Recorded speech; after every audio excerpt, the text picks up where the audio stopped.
مرد و زن بچے اور بچیاں بھی سبھی، مرد و زن بچے اور بچیاں بھی سبھی، علم حاصل کرو، علم حاصل کرو۔ جی بہت اچھے، سبحان اللہ۔ مرد و زن بچے اور بچیاں بھی سبھی، علم حاصل کرو، علم حاصل کرو۔ یہی فرمان رب، یہی قول نبی، یہی فرمان رب، یہی قول نبی، علم حاصل کرو، علم حاصل کرو۔ زندگی کی اندھیروں بھری راہ میں، آہ میں واہ میں اور ہر چاہ میں، زندگی کی اندھیروں۔ علوم منڈالی سے تشریف لائے ہوئے محترم جناب مفتی محمد مبین صاحب دامت برکاتہم تشریف لا چکے ہیں۔ اب حضرت مفتی صاحب کا خطاب ہوگا اور اس نشست کی آخری کڑی ہوگی۔ میں بغیر کسی تمہید و تاخیر کے آپ کو زحمت دیتا ہوں کہ آپ تشریف لائیں اور اپنے خطاب سے ہم سامعین کو مستفید فرمائیں۔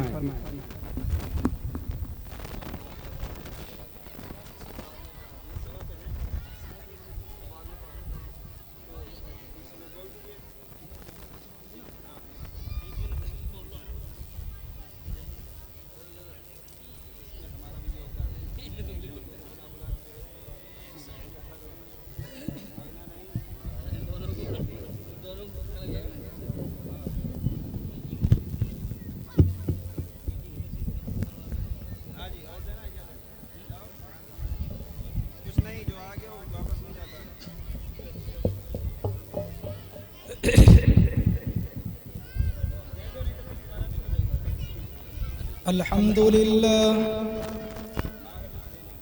لله نحمده ونستعينه ونستغفره ونؤمن به ونتوكل عليه ونعوذ بالله من شرور أنفسنا ومن سيئات أعمالنا، من يهده الله فلا مضل له ومن يضلله فلا هادي له، ونشهد أن لا إله إلا الله وحده لا شريك له، ونشهد أن سيدنا وسندنا وحبيبنا ومولانا محمدًا عبده ورسوله، وصلى الله تعالى عليه وعلى آله وأصحابه وأزواجه وذرياته أجمعين، أما بعد، فقد قال الله عز وجل في القرآن المجيد والفرقان الحميد: أعوذ بالله من الشيطان الرجيم، بسم الله الرحمن الرحيم. يا أيها الذين آمنوا ادخلوا في السلم كافة ولا تتبعوا خطوات الشيطان إنه لكم عدو مبين. صدق اللہ العظیم. اسٹیج پر رونق افروز حضرات علماء عظام، اسلام کے غیور نوجوانوں، بزرگوں، مدرسہ ہادہ کے ہونہار طلباء و طالبات، اللہ رب العزت کا جتنا ہم شکر ادا کریں وہ کم ہے کہ اللہ رب العزت نے ایک مرتبہ پھر مدرسے کی نسبت، اسلام کی نسبت، دین کی نسبت، قرآن کی نسبت پر ایک جگہ مل جل کر بیٹھنے کی توفیق عطا فرمائی۔ یہ ہمارے اوپر یقیناً اہل مدارس اور ذمہ داران مدارس کا احسان ہوتا ہے کہ سال میں ہمیں ایک ایسا موقع فراہم ہوتا ہے جس میں بڑے بڑے علماء اعظام اکابرین امت کا دیدار بھی کرتے ہیں اور قرآن و حدیث کی روشنی میں جو باتیں ہمارے سامنے بیان کی جاتی ہیں، اللہ رب العزت ان تمام باتوں پر عمل کرنے کی توفیق عطا فرما دے۔ یہ مدارس والوں کا ہمارے اوپر احسان ہوتا ہے کہ دور دراز سے علماء کرام کو مدعو کرتے ہیں اور ہمارے سامنے لا کر کے وہ قرآن و حدیث کی روشنی میں بہت قیمتی باتیں بیان فرماتے ہیں۔ میں ایک چھوٹا سا طالب علم ہوں۔ قرآن کریم کی آیت جو میں نے آپ حضرات کے سامنے تلاوت کی ہے، دعا کریں کہ اللہ رب العزت اس آیت کے دل میں حق بات کہنے اور ہم سب کو اس پر عمل کرنے کی توفیق عطا فرمائے۔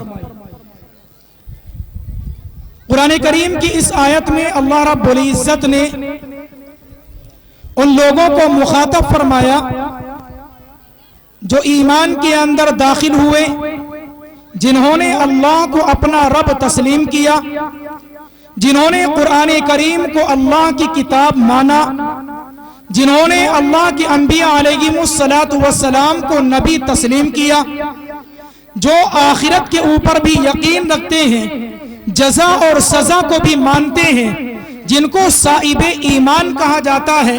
اللہ رب العزت ایسے لوگوں کو مخاطب کرتا ہے، یا ایھا الذین آمنوا، اے ایمان والو، اے مجھے ماننے والو، میرے سامنے سر جھکانے والو، مجھ ہی سے اپنی ضرورتوں کا اظہار کرنے والو، ایک میرے ہی سامنے اپنے سر کو جھکانے والو، اللہ ایمان والوں سے، مجھ سے اور آپ سے کہتا ہے، یا ایھا الذین آمنوا ادخلوا فی السلم کافہ، اسلام کے اندر پورے داخل ہو جاؤ۔ ادخلوا فی السلم کافہ، آدھا تیتر آدھی بٹیر نہیں چلے گی، مکمل کے مکمل اسلام کے اندر داخل ہو، اللہ کے احکامات کو اپنی زندگی کے اندر داخل کرو، اپنی منمانی نہ کرو کہ نفس نے جس کام کو کرنا چاہا اس کام کو کر لیا، جس کام کو نہ کرنا چاہا اس کو چھوڑ دیا، اس سے کام چلنے والا نہیں۔ ادخلوا فی السلم کافہ، یہ اللہ کا میرے اور آپ کے لیے پیغام ہے کہ جب تم نے مجھے رب مانا ہے اور مجھے اپنا خالق تسلیم کیا، مجھے اپنا رازق تسلیم کیا، مجھے اپنا مالک مانا ہے، تو اب تم فرما برداری کے اندر، اسلام کے اندر مکمل داخل ہو جاؤ۔ آگے فرمایا وَلَا تَتَّبِعُوا خُطُوَاتِ الشَّيْطَانِ، شیطان کے نقش قدم پر نہ چلنا، اس کے بتلائے ہوئے راستے کو اختیار نہ کرنا، اس کے بتلائے ہوئے راہ پر نہ چلنا، شیطان کا کہا نہ ماننا، اس کی اطاعت و فرما برداری نہ کرنا۔ سوال پیدا ہوتا ہے کہ اللہ رب العزت شیطان کے نقش قدم پر چلنے سے کیوں منع فرما رہا ہے؟ اللہ رب العزت شیطان کی اتباع کرنے سے کیوں منع فرما رہا ہے؟ اللہ رب العزت شیطان کے راستے پر چلنے سے کیوں منع فرما رہا ہے؟ اس کا خود اللہ نے جواب دیا، اِنَّهُ لَكُمْ عَدُوٌّ مُّبِينٌ، یہ تمہارا کھلا ہوا دشمن ہے، یہ تمہارا ایسا دشمن ہے جس کی دشمنی بالکل عیاں ہے، جس کی دشمنی بالکل ظاہر و باگر ہے، یہ تمہارا کھلا ہوا دشمن ہے، اور یہ ابھی کا دشمن نہیں، بڑا پرانا دشمن ہے۔ حضرت آدم علیہ السلام کو اللہ رب العزت نے جب بنانے کا فیصلہ فرمایا اور اپنے ارادے کا اظہار فرشتوں کے سامنے کیا، قرآن کریم کے اندر اللہ نے بیان فرمایا وَإِذْ قَالَ رَبُّكَ لِلْمَلَائِكَةِ إِنِّي جَاعِلٌ فِي الْأَرْضِ خَلِيفَةً، اور یاد کرو اس وقت کو جب تیرے رب نے فرشتوں سے کہا، فرشتوں سے کیا کہا؟ انی جاعل فی الارض خلیفہ۔ یہاں بعض حضرات یہ غلطی کر جاتے ہیں کہ اللہ رب العزت نے فرشتوں سے مشورہ کیا۔ اللہ رب العزت کو مشورے کی ضرورت نہیں، اللہ رب العزت کو کسی سے مشورہ لینے کی ضرورت نہیں، مشورہ وہ کرے